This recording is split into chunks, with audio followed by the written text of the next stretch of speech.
Vamos a intentar introducirnos en el libro del Cantar de los Cantares. Bueno, es un libro de la Biblia que está dentro de los libros que se llaman sapienciales, es decir, que tratan de la sabiduría. Es un libro curioso porque es un libro que la primera denominación que le podemos dar, con una palabra llamativa, pero es un libro erótico, es decir, habla del amor, del eros, ¿no? de la fuerza del amor, ¿no? De la potencia del amor, entre el amado y la amada. Y es un libro en el que curiosamente no aparece más que una vez el nombre de Dios, lo cual, bueno, pues es llamativo, ¿verdad? Un libro bíblico que es palabra de Dios en el que solo aparece una vez al final el nombre de Dios. En el resto del libro no aparece. Para un libro de la Biblia, pues esto es algo muy sorprendente. No solo aparece en este versículo que voy a leer, dice: ponme como un sello en tu corazón, porque es fuerte el amor como la muerte, es una llamarada de Yahvé. Y es la única vez en el cantar que aparece el nombre de Yahvé, ¿no? La tradición cristiana ha interpretado el cantar como un canto de amor entre la Iglesia y Dios. La tradición judía lo interpretó como un canto de amor entre la sinagoga y Yahvé. También en la tradición cristiana aparece la relación entre el alma y su Dios. San Juan de la Cruz, Santa Teresa de Jesús han interpretado el cantar. Es el libro más comentado por los padres de la Iglesia. Es decir, es un libro muy importante en la tradición eclesial, pero que hay que entender bien. San Agustín decía: el Cantar de los Cantares es un enigma, es decir, es un misterio. ¿Cómo acercarnos a este libro misterioso que habla del amor, un tema tan importante y al que a veces cuesta un poco acceder? De hecho, la liturgia de la Iglesia pues lo lee pocas veces en la Eucaristía. Por eso el pueblo fiel ha escuchado poco el Cantar de los Cantares y es un libro un poco desconocido, ¿no? Bueno, quería empezar con una frase de un rabino, el rabí Akivá, que era un rabino muy conocido, y él tenía una frase que dice así, dice: todos los libros son santos, todos los libros de la Biblia son santos, pero el cantar es el santo de los santos, ¿no? Todos los libros son santos, pero el cantar es el santo de los santos. Parece, como digo, una paradoja en un libro que no aparece casi el nombre de Dios, como he dicho antes, ¿no? ¿Y por qué es el santo de los santos? Bueno, porque habla de la realidad más santa, que es la realidad del amor humano, ¿no? Y esta es lo que han percibido los sabios de Israel, lo que ha percibido la tradición cristiana, ¿no? Todos los libros son santos, pero el cantar es el santo de los santos. Vamos a ver en unos primeros capítulos una introducción al cantar, a introducirnos en este libro, a la estructura, el momento en que fue compuesto, quién lo compuso, todas estas preguntas que surgen ante un libro bíblico. Y luego leeremos algunos capítulos, iremos leyendo un poco algunos capítulos del libro, son 8 capítulos, leeremos el principio, el medio y el final, para acercarnos un poco al texto, ¿no? El cantar, como digo, es un texto misterioso. Aparece un amado, que a veces se disfraza de rey, a veces de pastor, una amada, que a veces aparece como una pastora o como una reina, y luego aparecen pues un coro, unos escenarios, ¿no? Una ciudad, el campo, y parece que son dos amados condenados a no encontrarse nunca. Cuando él está, ella no está. Cuando ella está, él no está. Parece que van como siempre, es una serie de encuentros y desencuentros y cuesta encontrar un hilo conductor. Ahora lo vamos a ver, que es difícil. Yo voy a tratar de ofrecer un hilo conductor al relato para que nos ayude un poco a hacernos una idea, ¿no? Lo haré enseguida, pero antes quería abordar la cuestión del origen de este libro y su datación histórica. ¿Cuándo fue compuesto? Bueno, ¿cuándo fue compuesto el Cantar de los Cantares? Tiene unas grandes similitudes con una serie de cantos egipcios que están datados en torno al siglo XIII a.C. Nos vamos a la época en la que Israel estuvo en Egipto y por tanto, pues de ese lugar, de Egipto, sacó la inspiración de una serie de cantos con los que comparte muchas imágenes, terminología. Es decir, que podemos poner el origen del cantar en el siglo XIII a.C., una serie de cantos que Israel tomó de Egipto y que hablan del amor y que usan expresiones. Veremos luego que el cantar habla de la yegua del faraón, habla de muchas imágenes que son de ahí, ¿no? Comparaciones con Egipto, con el faraón, con los ambientes del lugar.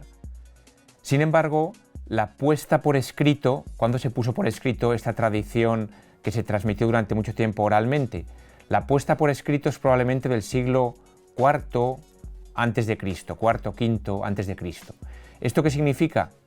Que el Cantar de los Cantares se ha transmitido durante casi 1000 años oralmente, de boca a boca. Es decir, que Israel lo ha transmitido sin todavía ponerlo por escrito durante muchísimos años como una tradición oral.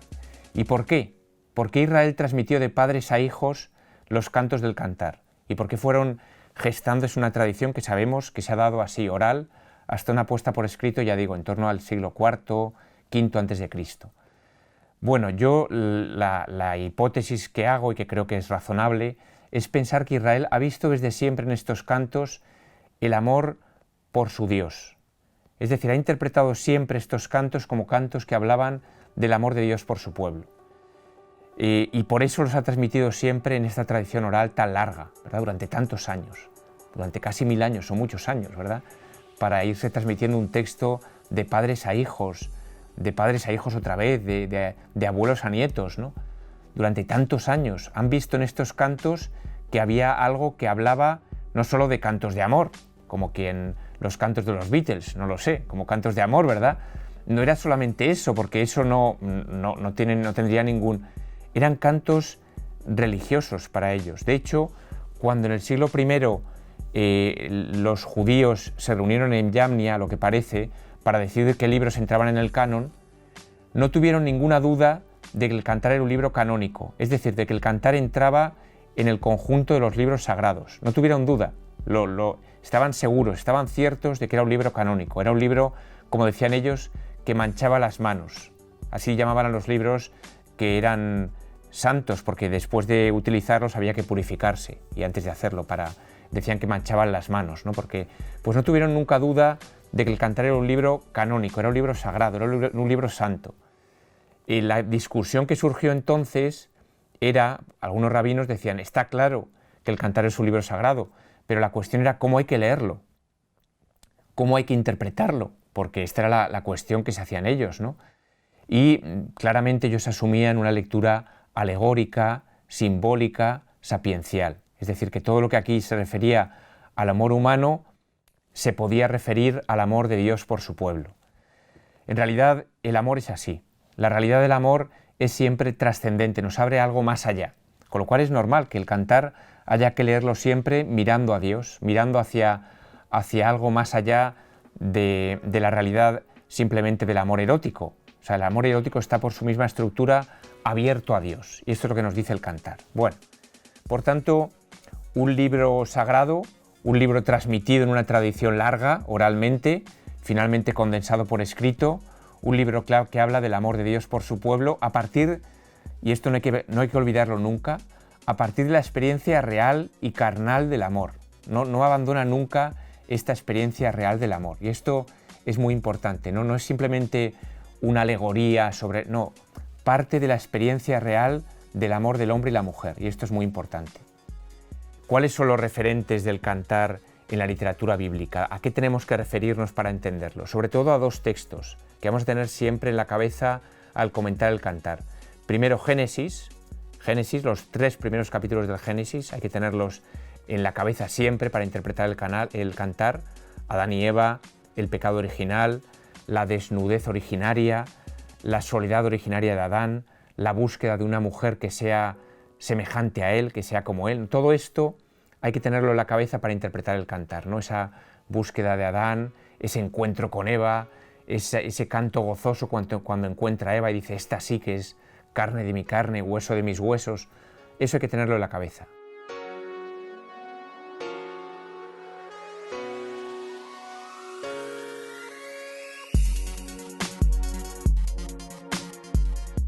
Y un segundo elemento que hay que tener en la cabeza es los profetas. Recordáis que el profeta Oseas, Dios le manda que tome una mujer y que tome una mujer de prostitución, porque así Dios identifica lo que le pasa, lo que experimenta él hacia su pueblo.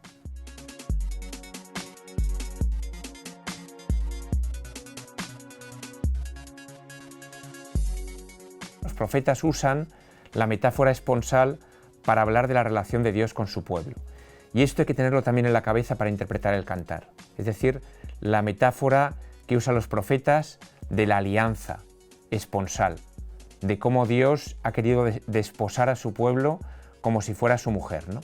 Por tanto, dos cosas que hay que tener en la cabeza para interpretar el cantar: Génesis del 1 al 3 y luego muchos capítulos de los profetas el capítulo 2 del libro de Oseas, el capítulo 16 del libro de Ezequiel, los capítulos 2 y 3 de Jeremías, que hablan de cómo Dios desposa a su pueblo y cómo Dios es un marido fiel que sin embargo se encuentra con un pueblo infiel. La antropología del origen de Adán y Eva y la antropología de los profetas y la teología de los profetas de cómo Dios es un marido fiel que busca con amor desposarse con Israel. Estos son los dos elementos fundamentales, habrá otros que iremos mencionando también de la sabiduría, pero los dos elementos fundamentales que si uno dice, ¿cómo me acerco al cantar? Pues mira, lo primero que habría que leer es Génesis 1:3 y lo segundo, el capítulo 2 de Oseas, el capítulo 16 del libro de Ezequiel, estos textos que he mencionado.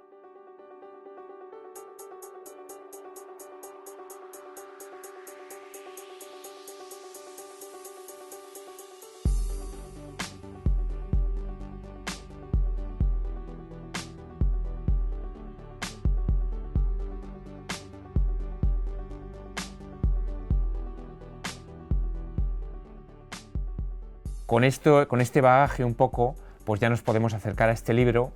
Es un libro breve, es de los más cortos del conjunto del canon.